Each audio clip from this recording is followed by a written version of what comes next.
Haribol, bienvenue à Radha Kripa Rouen. On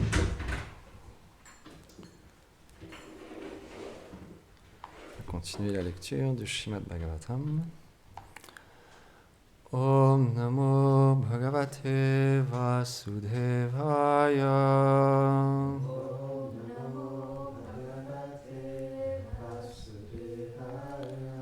Om Namo Bhagavate Vasudevaya.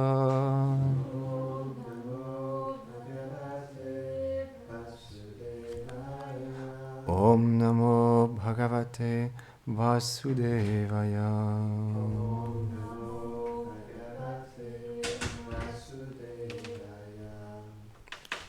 On est à quel verset?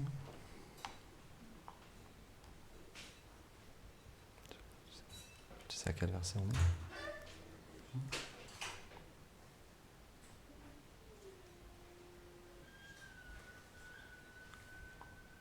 Le premier chant, chapitre 19, verset 16.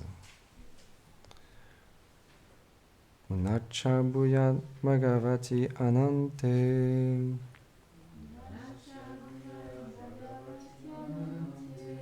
Rati Prashangacha Tad Ashrayeshu. Mahatsu Yam Yam Upayami Shrishtim. Mitri Astu Sarvatra Mamo Dvijebhyam.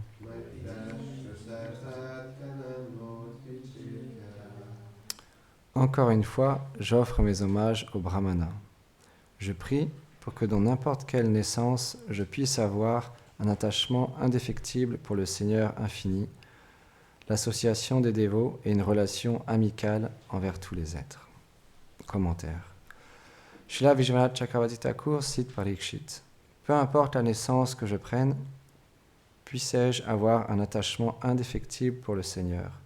Puissé-je obtenir l'association de ces dévots et l'amitié pour toutes les entités vivantes. Puissent ces trois désirs être comblés. Après avoir prié pour cela, il offrit ensuite ses respects. Ceci peut être considéré comme un quatrième vœu. En repentance pour l'irrespect envers un brahmana. Puissiez-je avoir le respect pour les brahmanas. Un pur dévot du Seigneur est libre de désirs matériels. Son seul souhait est de pouvoir, vie après vie, développer plus d'attachement pour la douceur et la beauté du Seigneur.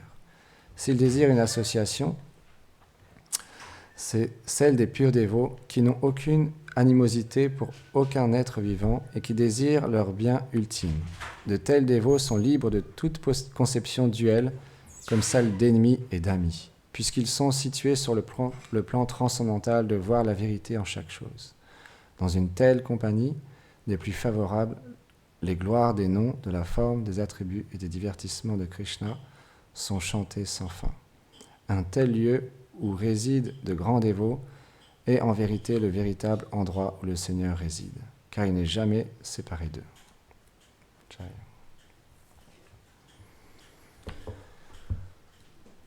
Om Aganati Mirandasya Ghanam Jaram Sharakayam Shakshu Militam Yena Tasmai Shri Gurave Namaha Namam Vishnu Paraya Krishna Preshtaya Bhutare Shrimati Bhakti Vedanta Swami Niti Namine Namaste Sarasvati Deve Gauravani Pracharine Nirvishesha Shunyavadi Pashyatya Deshatarine Jai Shri Krishna Chaitanya Prabhu Nityananda Shri Advaita Gadadhar Shivasadi Gaur Bhakta Vrinda Hare Krishna Krishna Krishna Hare Hare Hare Rama Rama Rama Hare Hare Vrindaye Tulasi Devyaye Priyaye Keshavasya Cha Krishna Bhakti Pratidevi Satyavate Namo Namaha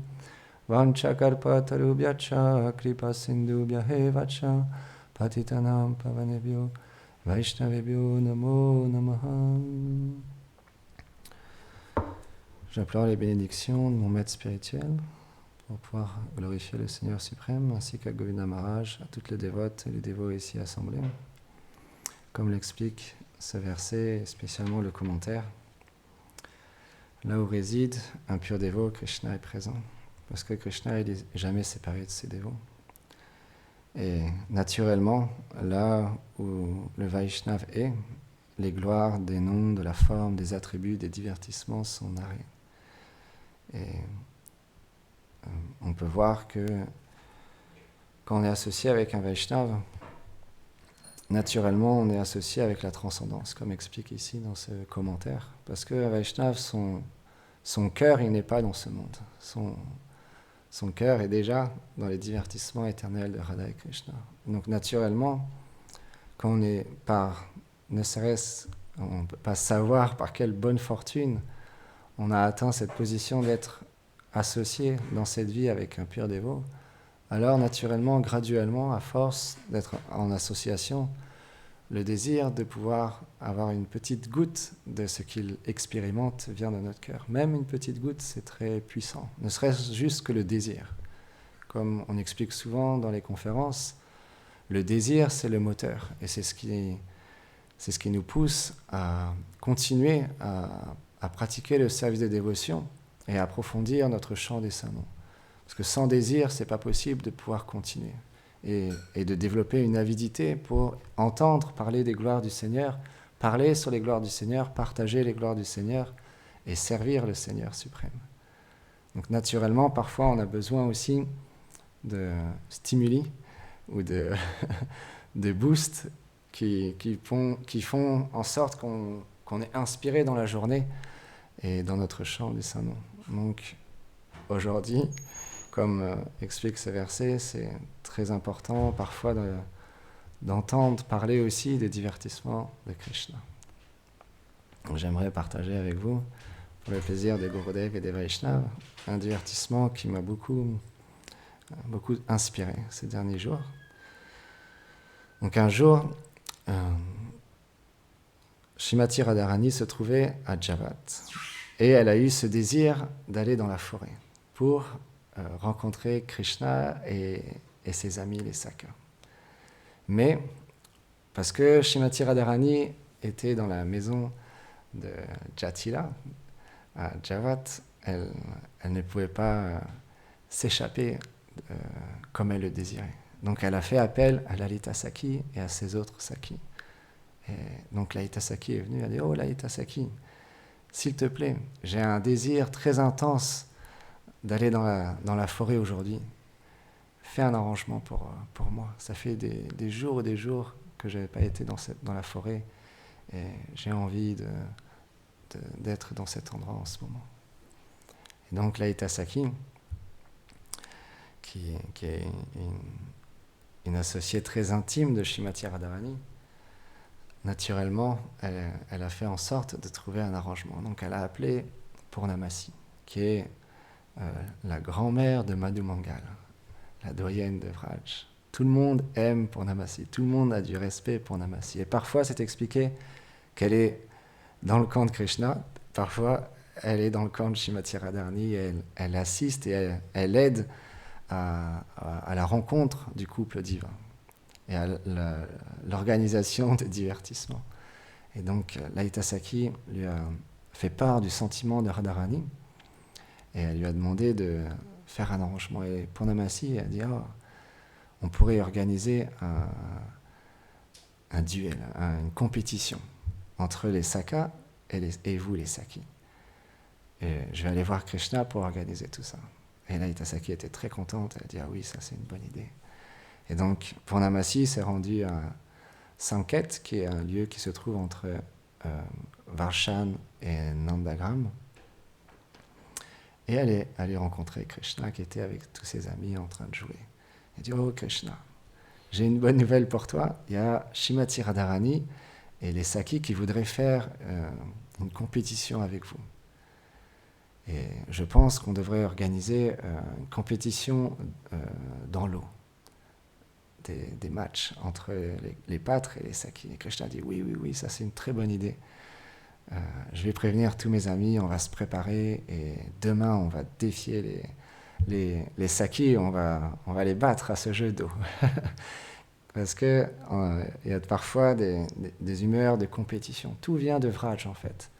Dans ce monde, c'est le reflet perverti de Vraj. Toute la douceur, la simplicité et la beauté des échanges entre Radha et Krishna, le couple divin et leurs associés, sont très simples, en fait. Très, très simples, mais très doux. Et pour quelqu'un qui a développé un peu de sukriti et de désir de vouloir être un assistant d'un assistant du couple divin, c'est très agréable d'entendre les divertissements. Ça nourrit notre cœur, ça nourrit notre âme, parce qu'on a besoin de nourriture dans ce monde, parce que c'est un monde qui est très dur.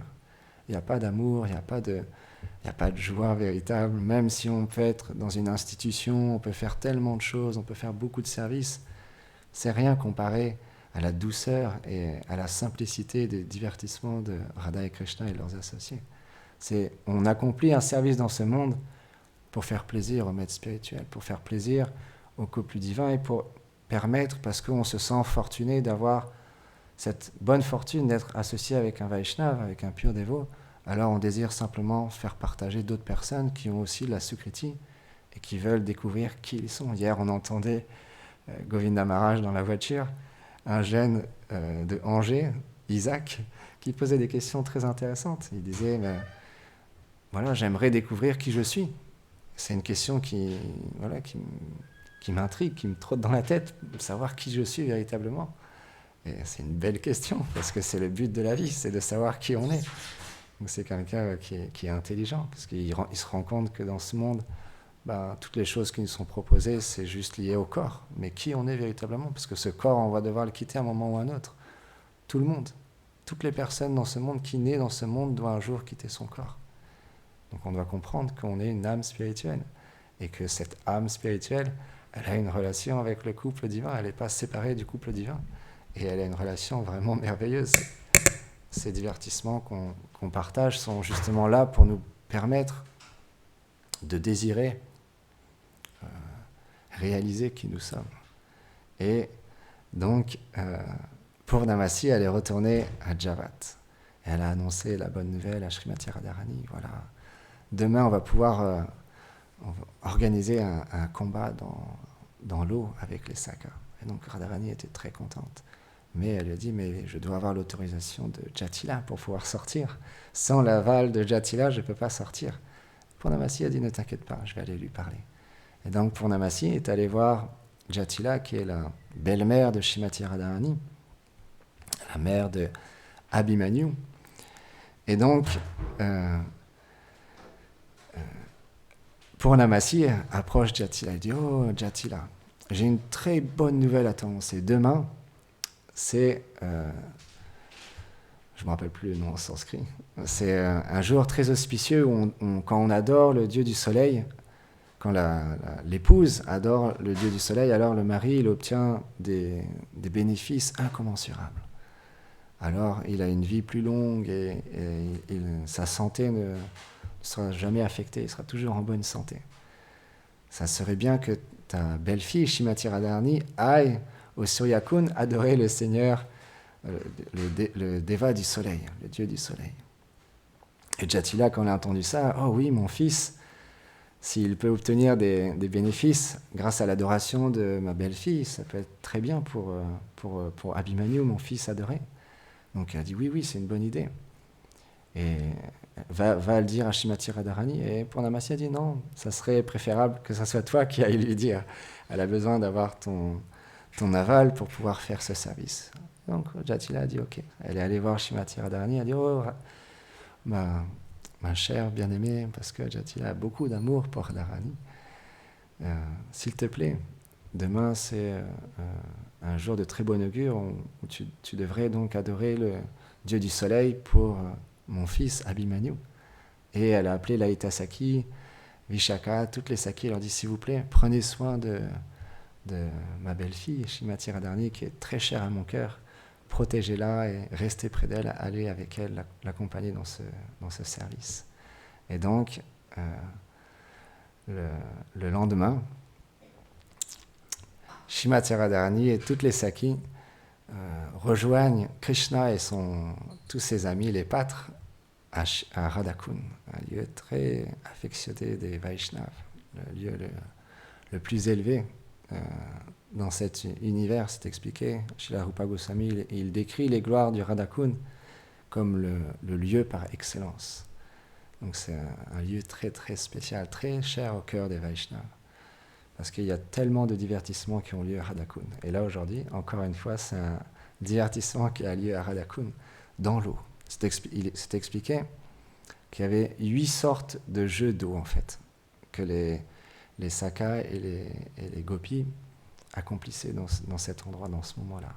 Mais quand ils sont arrivés, naturellement, il a commencé à avoir, avant le combat physique, une joute verbale. Lalita Saki a dit, alors attention, il faut que ça soit bien organisé, on va se combattre, mais en duel, l'un contre l'autre.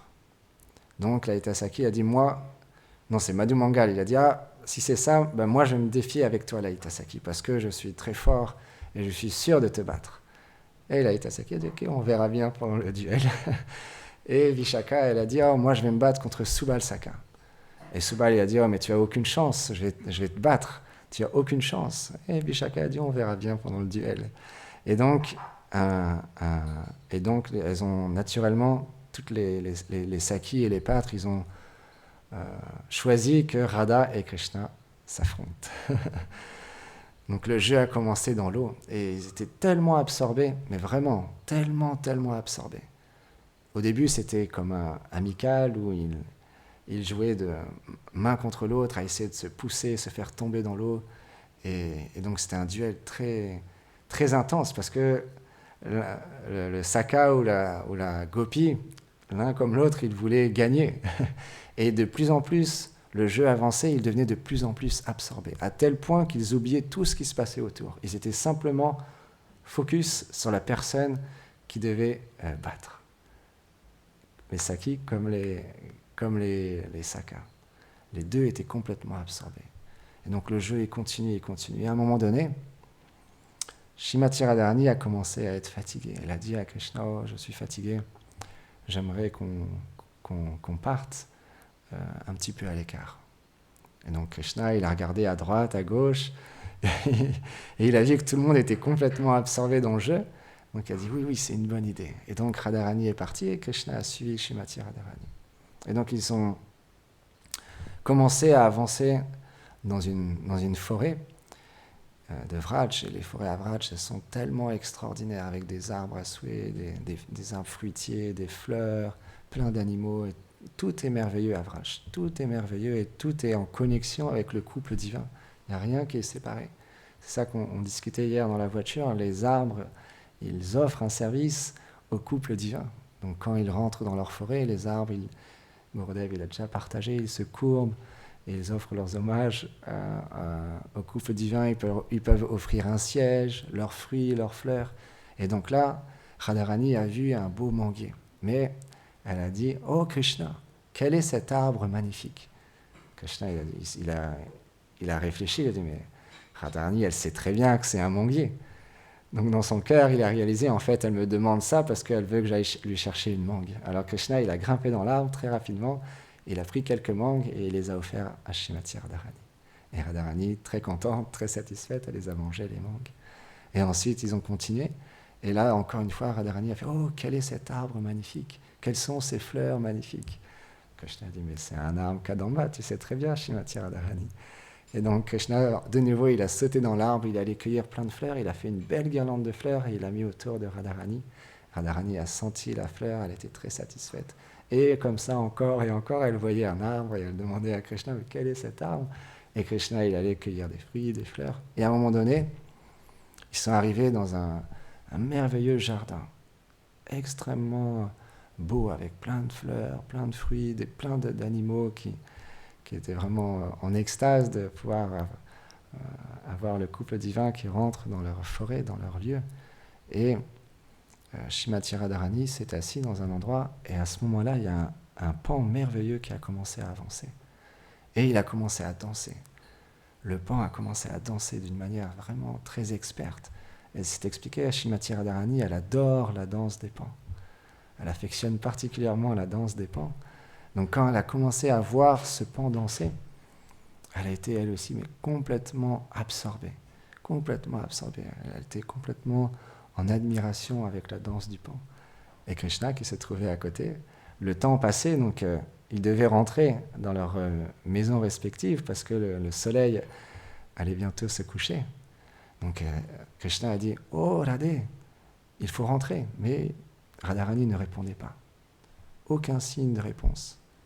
Donc Krishna il s'est demandé « Mais est-ce qu'elle est en train de jouer avec moi? Est-ce qu'elle se moque de moi ?» Donc de nouveau il a dit « Oh Radhe, oh Radhe, il se fait tard, il faut qu'on rentre ». Aucune réponse. Krishna quand même s'est dit « C'est étrange ». Elle doit se moquer de moi. Alors pour vérifier si c'était un jeu qu'elle faisait avec Krishna ou si elle était complètement ailleurs et qu'elle n'entendait pas, Krishna s'est avancé discrètement et il a volé la bague au doigt de Srimati Radharani. Et il a pris cette bague. Et là, quand il a pris la bague, il a vu qu'elle bougeait, qu'elle réagissait pas, qu'elle était complètement absorbée. Il a réalisé qu'elle était complètement absorbée dans la danse du pan. Et donc même le fait que Krishna prenne sa bague, elle était toujours absorbée dans la danse du pan. Et Krishna, là, comme le temps se pressait, il a crié fort « Oh, Radhe, Radhe, viens vite, il faut retourner, il se fait tard. » Et là, Radharani s'est réveillée tout de suite. Elle a vu que c'était bientôt le moment pour elle de retourner parce que Jatila lui avait dit de rentrer à une certaine heure précise. Donc elle s'est précipitée « Oh oui, vite, il faut partir. » Et donc, elle a commencé à rentrer pour trouver ses amis, les Sakis. Et là, quand elles ont vu Srimati Radharani, ces Sakis, ils ont dit « Oh, Radharani, mais où étais-tu?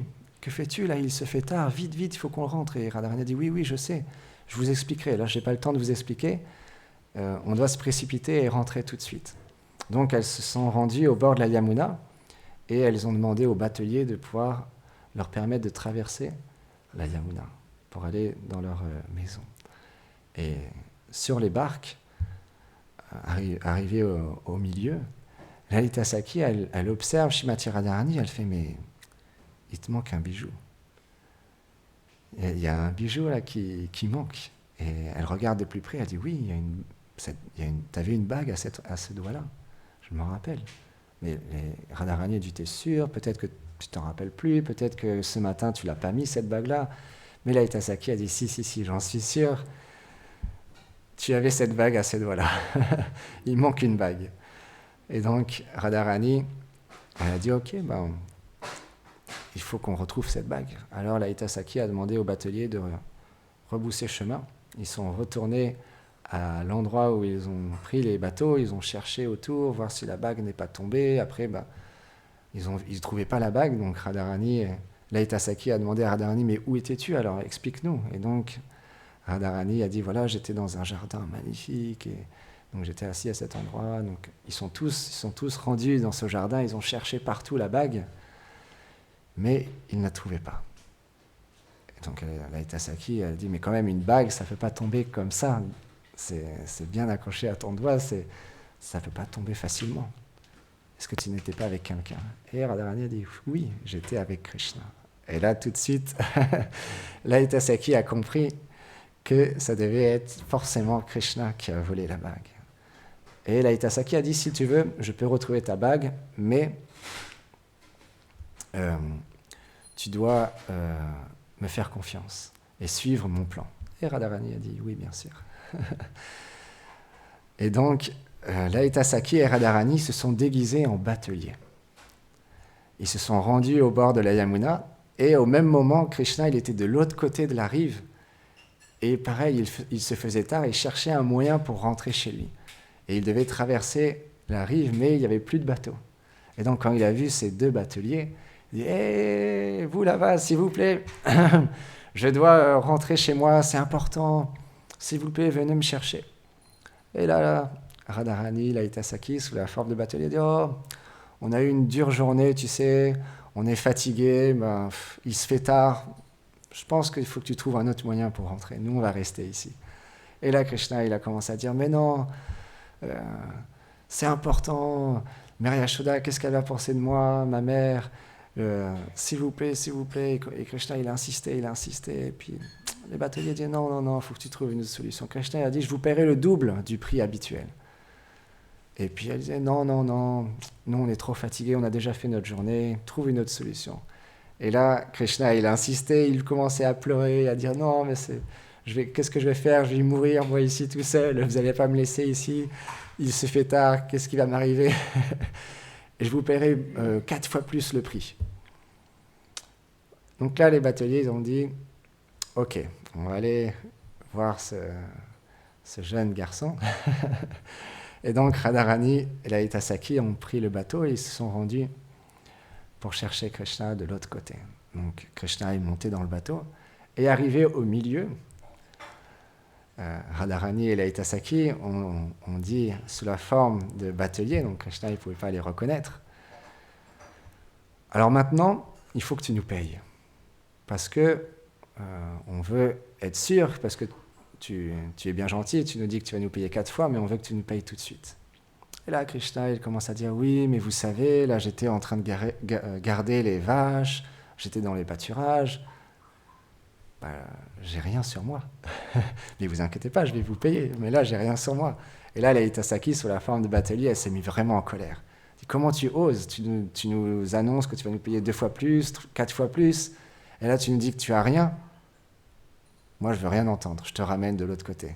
Je ne te fais pas traverser la rive. Et donc là, Krishna il commence encore à pleurer de nouveau. Mais non, j'ai dit que j'allais vous payer, c'est vrai, mais pas tout de suite. Vous m'amenez de l'autre côté, et puis je rentre chez moi, je vais chercher des bijoux de Mère Yashoda ou des pièces d'or. Je vais vous payer, vous inquiétez pas. Vous avez ma parole. Et là, Radharani et Lalita Sakhi dit, mais nous on te connaît bien, on sait qui tu es. Tu es le fils de Nanda Maharaj, celui qui est réputé pour être le plus grand de tous les voleurs. On connaît toutes tes bêtises et tout ce que tu fais. Nous, on n'a aucune confiance en toi. Qui nous dit que tu vas nous payer? Tu ne vas pas juste t'enfuir une fois qu'on arrive de l'autre côté. Tu es un sacré garnement et on sait très bien que tu tiens pas tes paroles. Et donc là, Krishna a dit, si, je vous promets, je vous jure, je vais vous payer, mais s'il vous plaît, ramenez-moi de l'autre côté.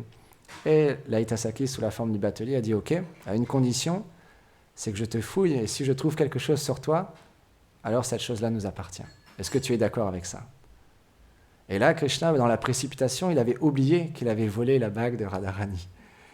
Donc, il a dit oui, bien sûr, parce qu'il pensait qu'il n'avait rien sur lui. Et donc, Lalita Sakhi a commencé à fouiller Krishna. Et la bague est tombée au sol, dans le bateau. Et là, naturellement, Radharani et Lalita Sakhi se sont mis en colère. Tu vois, tu es un menteur. Tu disais que tu n'avais rien, tu ne voulais pas nous payer. Regarde la bague que tu as, et en plus, elle est tellement merveilleuse, cette bague. Où tu l'as eue? Et là, Krishna, en fait, extérieurement, il faisait comme s'il n'était pas intéressé. Il a dit non, mais il ne savait pas d'où venait cette bague, mais intérieurement, il savait très bien d'où venait cette bague. Et il s'est dit, mais en fait, si ces bateliers ils prennent la bague, ça, dans son mental, il pensait, les bateliers ils vont aller au marché pour voir les bijoutiers, pour vendre cette bague. Mais quand le bijoutier il va voir la bague, il va la reconnaître, et il va tout de suite voir que c'est une bague qui appartient à Vrishabhanu Maharaj. Donc il ne pourra pas l'acheter, il pourra juste la rendre à Vrishabhanu Maharaj, pour que personne ne peut acheter les bijoux de Vrishabhanu Maharaj. C'est pas possible. Donc il retournera la bague à son propriétaire. Mais quand Vrishabhanu Maharaj va voir la bague, il va se dire, mais qui a bien pu acquérir cette bague qui appartient à ma fille adorée Shrimati Radharani? Donc il va faire appel aux bateliers, et les bateliers, naturellement, ils vont dire qu'ils l'ont eu par moi, donc je vais avoir des gros soucis. Donc Krishna, dans sa tête, il s'est dit, il faut absolument que je récupère cette bague. Donc son plan, c'était que quand le bateau arriverait à quai, au bord de la Yamuna, il volerait la bague de nouveau et il s'enfuirait. Mais Shrimati Radharani et Lalita Sakhi, elles savaient très bien qui en face d'elles elles avaient. Elles connaissaient bien Krishna. Donc, Krishna, il a dit, vous pouvez la prendre, je vous avais dit que vous pouvez prendre ce que vous trouvez sur moi, alors ça vous appartient. Il a fait comme s'il était détaché. Et donc Lalita Sakhi a pris la bague. Et au moment même où ils sont arrivés à quai, Lalita Sakhi, elle a capturé Krishna, avant même qu'il fasse quoi que ce soit. Et donc Krishna, il était dans une situation difficile. Alors il s'est juste esquivé des bras de Lalita Sakhi, mais il n'a pas pu récupérer la bague. Et donc il a commencé à courir pour rejoindre la maison de Maya Yashoda, parce qu'il ne voulait pas arriver en retard dans la maison de Maya Yashoda, parce que si Maya Yashoda voit Krishna arriver en retard, alors peut-être qu'elle pourra ne plus me laisser aller jouer avec mes amis, les sakas, elle pourra peut-être ne plus me laisser aller garder les vaches, et Krishna, il ne voulait pas cette chose-là. Donc il ne voulait absolument pas arriver en retard à la maison pour pas que Maya Yashoda s'inquiète. Et donc il a commencé à courir, et quand il a commencé à courir, Lalita Sakhi et Radharani ont dit à ce jeune garçon qu'il leur a échappé. Alors aujourd'hui, peut-être tu nous as échappé, mais demain, ça sera autre chose, on t'attrapera. Mais Krishna, il pensait, mais pourquoi ils me disent ça? C'est le batelier, moi demain, je ne vais pas revenir à la Yamuna, je ne vais pas emprunter leur bateau. Il ne comprenait pas trop pourquoi il disait ça. Et donc, Krishna, il est rentré chez lui, avec ses sakas, et puis il a raconté sa journée. Et pareillement, les Sakhi sont retournés à leur endroit. Mais les Sakhi, elles ont fait un plan. Se sont réunis, et donc Radharani, elle a convoqué tous ces Sakhi, elle a dit, j'en ai marre, Krishna, il fait tellement d'expiègleries, il est tout le temps en train de nous voler des choses, de faire n'importe quoi, il faut lui donner une bonne leçon pour plus lui donner l'envie que cet événement se reproduise. Et là, elle demande, Lalita Sakhi, est-ce que tu as une idée? Vishaka, est-ce que tu as une idée? Tunga Vidya, et comme ça, toutes les Sakhi, est-ce que vous avez un plan? Et là, Lalita Sakhi, elle a dit, moi j'ai un plan. Demain, je vais me rendre dans la forêt déguisée en Madhu Mangal. Et le plan, c'est qu'on va demander à Purnamasi, on va préparer des ladous, parce que Madhu Mangal, il adore les ladous, il adore les sucreries. Alors, Purnamasi va être de notre côté, elle va se cacher dans un bosquet, elle va proposer à Madhu Mangal ce ladou pour l'attirer jusqu'à chez elle. Et pendant ce temps-là, moi, je prendrai la place de Madhu Mangal. Donc là, il est 9h. Je pense qu'on va s'arrêter là. La suite sera pour un prochain jour. Jai Shishi Radha Krishna Ki Jai Go Premanande Hari.